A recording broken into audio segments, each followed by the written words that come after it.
Welcome to USA Global TV and Radio, where our mission is to provide education, entertainment, hope, and inspiration. USA Global TV and Radio connects you with experts and audiences all around the world every single day to help you succeed in business and to live a richer life. Visit us at usaglobaltv.com to learn about career and life-changing training and mentoring programs like the Listening Mentor. Subscribe to our newsletter to stay informed about our special programs and offers. Discover how you can become a guest on one of our shows or a host or producer of a USA Global TV and Radio show of your very own. That's USA Global TV and Radio, where the doctor is always in.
Hi, red.olaughlin here. Good morning, good afternoon, good evening on the Wise Ones on the USA Global TV and Radio Network. We are a worldwide audience, and that's why we are in all different time zones. Today, Dr. Feliks Kravets will be joining me. He is an expert, super expert on cybersecurity, has a doctorate, and he works in this field all the time. I was amazed when I had a conversation with him as part of a networking event. I said, "Hey, doctor, we need to get together and chat some more," and we did. And it was just an amazing conversation. So I said, "Doctor, you really need to be on the show." And so anyway, here we are today, Dr. Feliks Kravets, and he is a cybersecurity guy who's going to tell you what you need to know. So please join us, doctor. Hi, thank you for introduction. Right, great to see you. Great to hear everyone. And my name is Dr. Feliks Kravets. I'm founder and main coach of the company called Cybersecurity Easy. Even though it's called Cybersecurity, we actually offer the social engineering training. So with specifically that respect, we help people and businesses to be more educated on specifically on a social engineering part of the cybersecurity, which is a human factor. Okay, why don't we talk first off? We'll get into social engineering here in just a second. But cybersecurity, that's something we hear all the time. This company was hacked, whatever. Just kind of give me a 1-minute description of why cybersecurity is important and just in general, how does it affect people? Sure. It's a great question. Thank you for asking. Probably everybody, one way or another, affected or heard about somebody in the family or at the work or in on business who are affected by cybersecurity. It's a big deal. We talking about all type of hackers attacks on a daily basis from major news, and unfortunately, there is no way to be 100% safe. The only thing we can do is to be more educated. the total number of dollars that were published, based on published data, in terms of how much hackers were able to get from our society worldwide, was about $6 billion. And those $6 billion were reported back to, I believe, 2022. So it's expected to go to $10.5 billion in 2025. If you look into United States data that was reported by multiple nonprofit agencies, privacyrights.org is one of them. That specific website stored and offering to the public information about 2 billion records stolen from United States citizens and residents. 2 billion, it's a huge number if you think about population of the United States, which is, I believe, is under 340 million people. In other words, each one of us, information probably is stolen already. It is somewhere. And the main thing that we can do is to know how to prevent this from happening. And in case if somebody is approaching us, how to minimize the risk. Unfortunately, there's no way to cut this risk completely. And if you think of a career, cybersecurity is a really great field. If you think about it, companies laying off and outsourcing a lot of people. Cybersecurity is always on the top, one of the top paid, no matter if you work for private sector or for government. And it's a great thing that we need for every company, for every team. Okay, so in cybersecurity, when I think about it, in fact, I think I've had 2 letters this year that tells me my data may have been breached. There was so many records that were taken, so I may have a problem. Well, I may never see anything this year. It may be something that pops up down the road, but there's a security issue with some of my data. I had a neighbor probably middle of COVID, I'm guessing, and all of a sudden he couldn't get into his computer. And they sent him an email saying, for a mere $500, we'll allow you back into your computer. So that's one where he was actually deprived of his data. And I'm sure these things happen. So it's just not a mere fact that my data is being lost in the system. It may affect me more generally in the fact that I can't use something that I want to use. Or I guess in the area of, we've just seen it lately in headlines, where with AI, all of a sudden there's pictures of you out there that were never taken, but are embarrassing, and people want money not to show them or whatever. So it's one of those things that we may not even know we have a problem until it's too late. Other ones we know the minute we pick up something that's not working, what's wrong. So it's a major problem for everyone. Now, you used the term social engineering. That was a foreign term to me when I was looking up stuff in regard to talking today. And I think you said 90% of all the data breaches that we see have some human element to it. So tell me a little bit about social engineering. Yes, thank you. Thank you. Very good question. Social engineering is the way for attackers to use the human, all of us, to try to get our data. It might be a phone call that you received from IRS, which is not IRS. We call it phishing phone calls. It might be email that you received from your bank, asking if you just made $5,000 transaction and you just purchased something on Amazon and has link to say yes or no. So when you click no, another page will be open on your cell phone or on your computer, which might not be necessarily the bank page. So it might be a phishing website. So you will log in, and this way hackers will have your credentials taken. So there's multiple ways to approach people and to approach businesses to try to get data. Again, when we talk about social engineering, exactly like as you just said, we're talking about a human factor, and that is huge. Between 90 and 98% of data being hacked, have a human component there. It might be somebody who accidentally brought a flash drive to work and plugged it in to show photo pictures from the wedding. It might be somebody who opened a Facebook and it wasn't facebook.com, it was phishing web page. It might be a hacked account that somebody opened, and was able to log in from the device. So there's multiple ways. So when we're talking about social engineering, we're talking about us just making clicks or listening to voicemails. Thank you for bringing up AI component. That is the latest and highly important thing to keep in mind. When somebody call you from real estate company asking if you'd like to sell a house, and you just trying to be polite and say thank you, I'm not interested at the moment, and they just record a few words that you tell them. There is a website that costs $5 to $20 per month. People just upload this recording to this website, and they can type any text, and it will be produced using your voice. It's the same with video. Your video clip from your YouTube or from Facebook can be captured and downloaded in another website, which is open to the public for a few dollars per month membership fee. And they can generate all type of different videos and put all type of words in your mouth, and it will be you talking.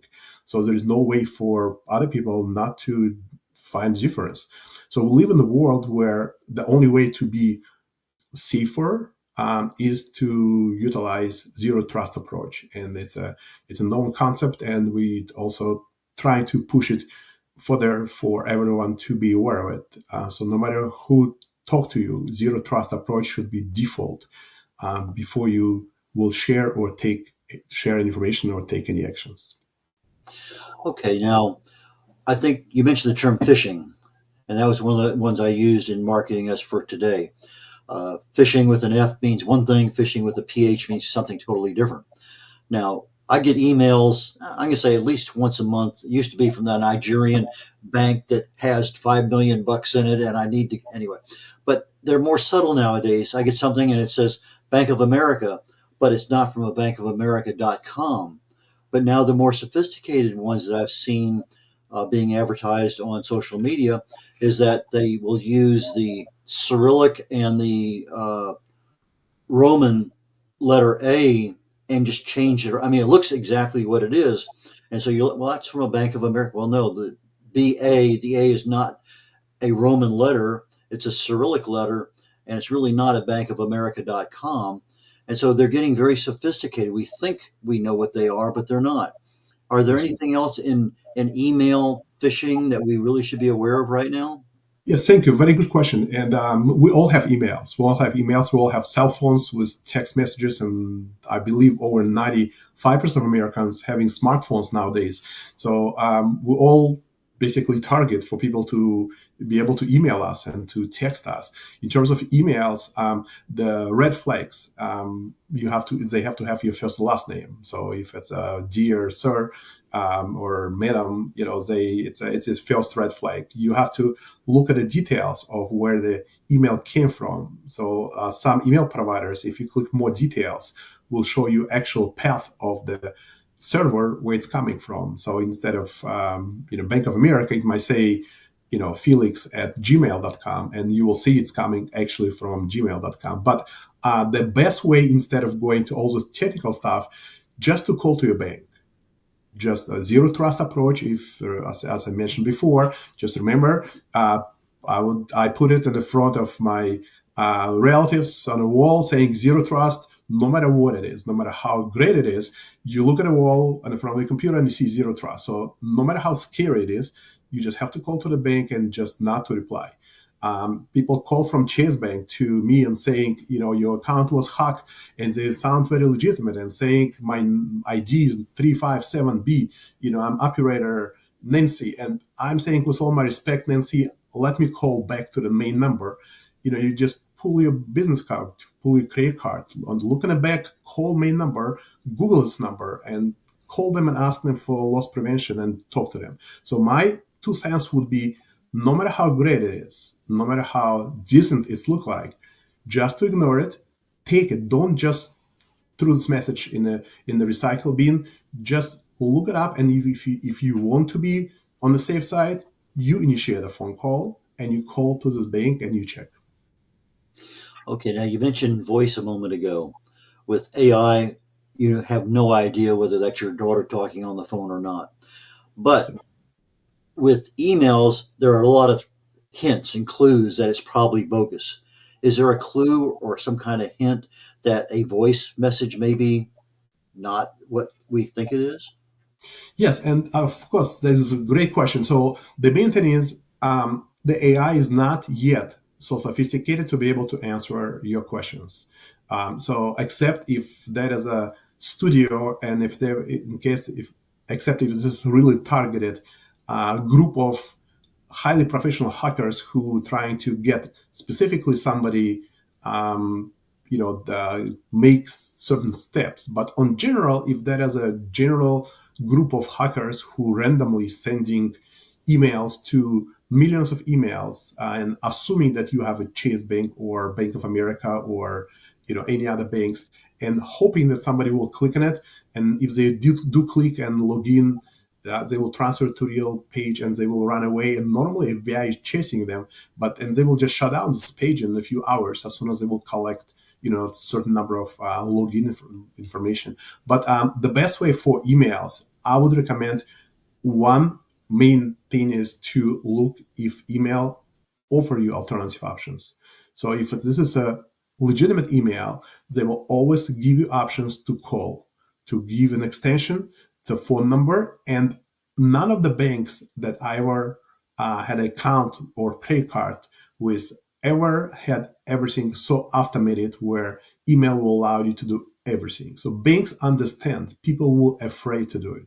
So I would recommend to fully ignore all email options that those emails offer you, and prior to clicking on anything, go and log in using your normal way. Go to the browser and log into your account directly instead of clicking on a link. Instead of talking to somebody using the phone number provided in the email, Google the phone number or get your credit card if it's available and look on the back and use the main number. It will take a few additional seconds for you to be transferred to the right department, but it will give you peace of mind and additional layers of security. So I would recommend, again, not to ignore it, not to just recycle it and put it in spam. Read it through and try to think prior to taking any actions, assuming worst case scenario. Remember, zero trust approach is the way to go. Thank you.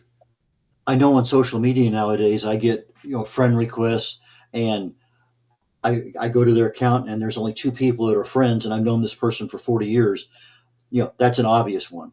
But when they pull up on a brand new account on Instagram, well, okay, I want to connect with this guy. Felix, the guy, I want to connect. And all of a sudden I said, okay, here's Felix on Instagram, brand new account. Okay, maybe he's wanting me to be one of the first people in there. And so I say, oh, how's everything with Darlene? And sometimes I get a response back if it's the real person, and sometimes I don't.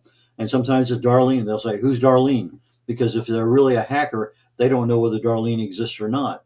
And so sometimes within a brief moment of communication with a hacker, unless they really know the history of something, I can tell pretty quickly. But that is only one way. I'm sure there are other ways that we can combat, these hackers that come in. What's some of the more ingenious ways that you've seen that hackers get into our, whether social media or SMS or voice or email, that you can identify and say, hey, I know what's going on. I don't need this. Sure. Great question. And social media is the biggest arena for hackers to operate, unfortunately. Again, if you think about the first thing I want to say, for those of you who are using social media, you must have different email account, different email address when you use social media versus to your accounts for banking and financials. So if my email is Feliks Kravets at gmail.com and I use this one for banking, I would open another one, Felix from Illinois at yahoo.com or for Gmail, and I will use it for social media.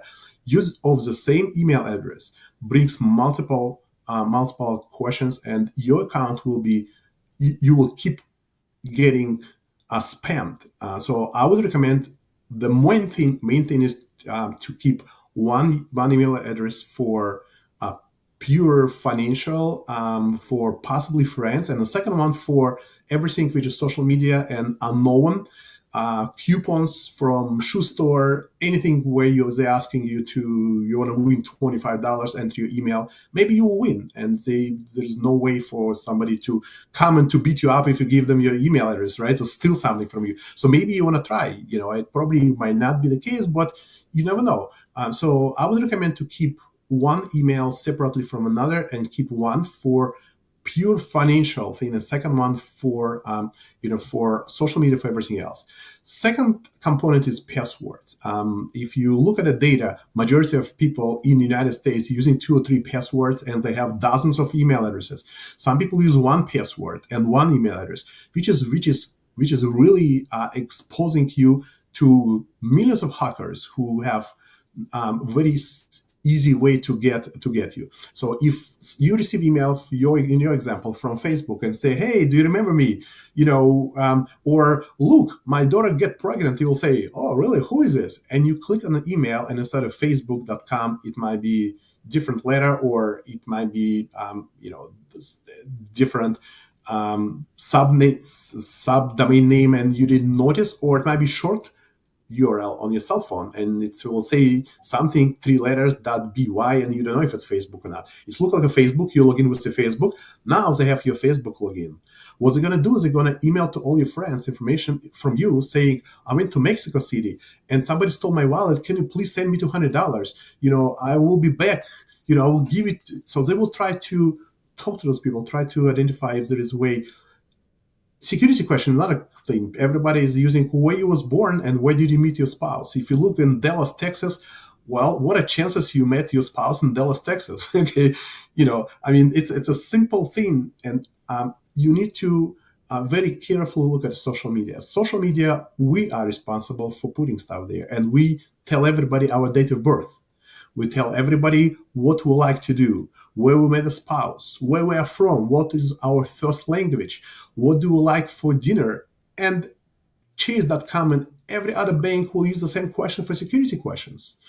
So we exposing ourselves. So I would recommend, again, not to be highly cautious about things that people cannot use against you, but be very careful how much information you share on the social media. I'm not telling to lie and to go against the terms of use of those respectful companies and tell them different date of birth, but you can simply hide it so people would not know your date of birth. And check it out. Go today to Google and type your first and last name. See what people know about you.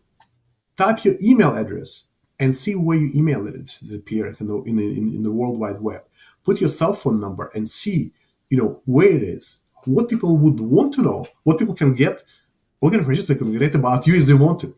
So it will be helpful, and you might look at it very differently after seeing how much data is there about you when you receive those phone calls or messages through social media. I really, really like the advice you gave.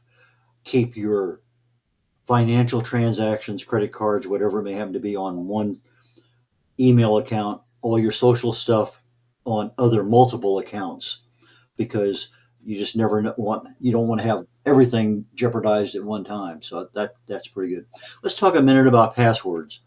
There are a lot of different password things out there, protocols. It's interesting. I think on Windows 11 they want you a 4-digit number PIN, which I think is kind of crazy, because on Windows 10, I can put in all sorts of stuff with special characters. I thought that was a major decrease in my security on just Windows. Why would somebody like Windows just want a 4-digit number for a PIN to get into the system? That to me is crazy. So let's talk a little bit about passwords. What we all know, password is the worst one. 123 ABC, whatever it may happen to be. Have something. Me personally, I use Czechoslovakian and Japanese primarily as my passwords. I have normal things in there that I add special characters to, and not dates that are applicable to me, but dates that mean something to me in regard to something I've read or whether else. So I try to keep them as weird as possible. Yes. But for passwords, let's say you have a brand new client and they were hacked, and what do you tell them about passwords? So I just wanted to prevent, and thank you for asking this question. Really great, and I feel the same way. I believe that using different language might be the best way to do it. Unfortunately, it's not. So there's a software which is working really fast, which people developed, which will try to open all your accounts using dictionaries. So every word in a dictionary is there, and it will take minutes to try to plug in the entire dictionary of the English words into specific spot trying to open an account. And the same is Japanese. I'm not 100% sure, but I what I'm sure about is there is a Japanese hackers and Chechen hackers, and the hackers from Russia, from China, from Canada, from Chicago, from everywhere in the world. So there is unfortunately hackers everywhere. So any word that you have, no matter what language it is a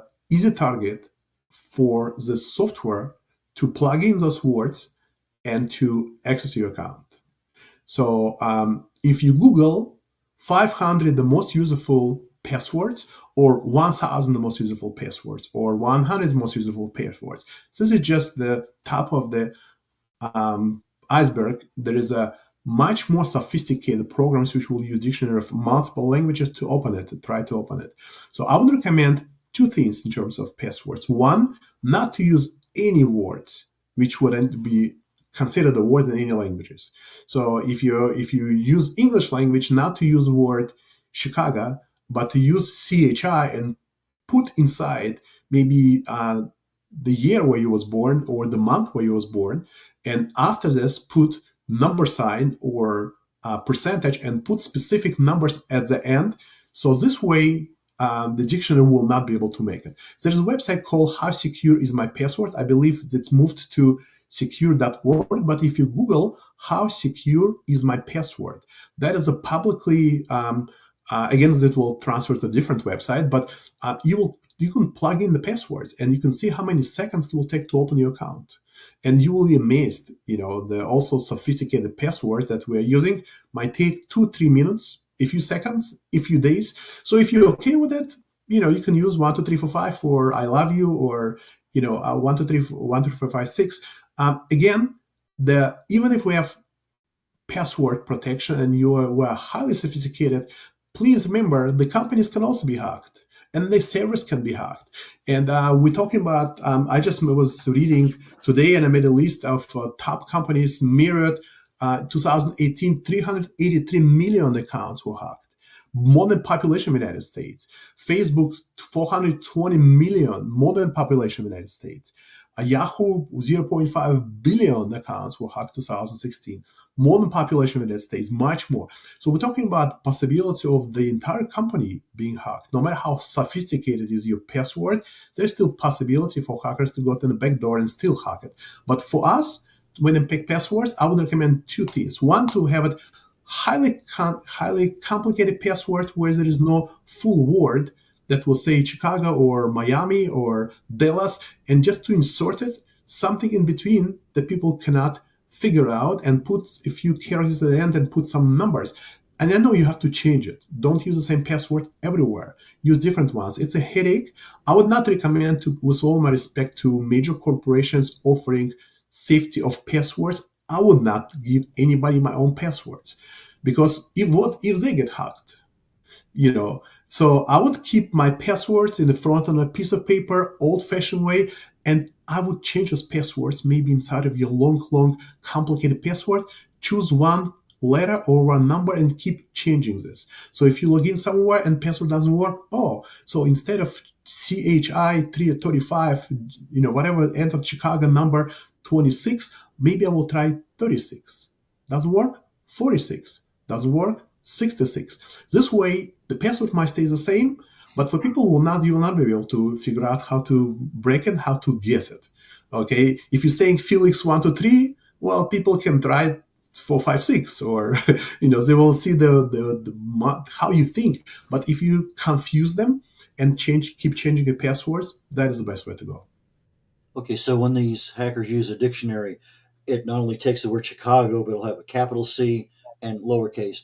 Yes, capital sir. CH and lower. So it runs through all the capitalizations and everything else. Yes, Okay. sir. I just wanted to get clarified on that. We're getting down to the end of the show. You have a lot of services you offer. What's a good client for you? How do they get in touch with you? And what value do you provide? Thank you. Thank you for bringing this up. So we run a company called Cybersecurity Easy, and it's not. I know it's not easy, but we're just trying to make it more compelling to clients. We help a few different groups. One is the seniors. Their biggest target, based on FBI data published recently, seniors in the United States is a major biggest target for hackers and phone calls, emails, texting. You call it voice-based messages, the cloning of voice and pictures. We're also offering after-school program for middle schools and school districts. The middle schoolers nowadays is also a major target. By everybody has cell phones nowadays. We have a child who he was 3.5 going to first preschool or kindergarten. They get iPad. They don't know. He was still in diapers, but using iPad. So now with technology, all those children, unfortunately, is the biggest target, and FBI is monitoring and publishing these crazy numbers of hackers, pointing and targeting children. We offer services to insurance companies, offering cyber insurance to clients. It's always great to be able to help people before they break legs and to prevent this from happening and prevent insurance companies from paying all those crazy amount of dollars due to data breaches. We coming to different keynote speaker events and talking to the public about cyber safety, and we coaching groups and business owners on what they need to know in terms of cyber safety. So anything else we do not offer in terms of social engineering, we still be able to help. Please contact us, and our website is cybersecurityeasy.com. Thank you. Dr. Felix, thank you so very much. As with most everything else we do on these programs, we start out with awareness, which we did today. A lot of us know a little bit about something. You take it beyond that into the educational area of what you provide to people. So I truly appreciate your time today. I learned a lot myself, and I look forward. Maybe we'll get back together again on this show and on the USA Global TV and Radio Network. There are other shows out there that I think your information would be very valuable. So I'm going to bid you adieu today and get ready to my next my next presentation in 11 minutes.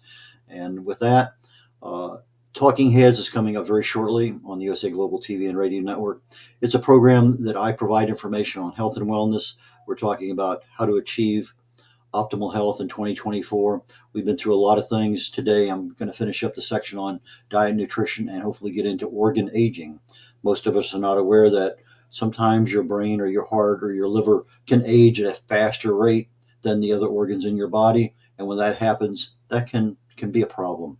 Anyway, I'm going to say bye for today and join me again here in a few minutes for Talking Heads. And I'll look forward to seeing you next week. Another great guest next week. Take care. Bye now.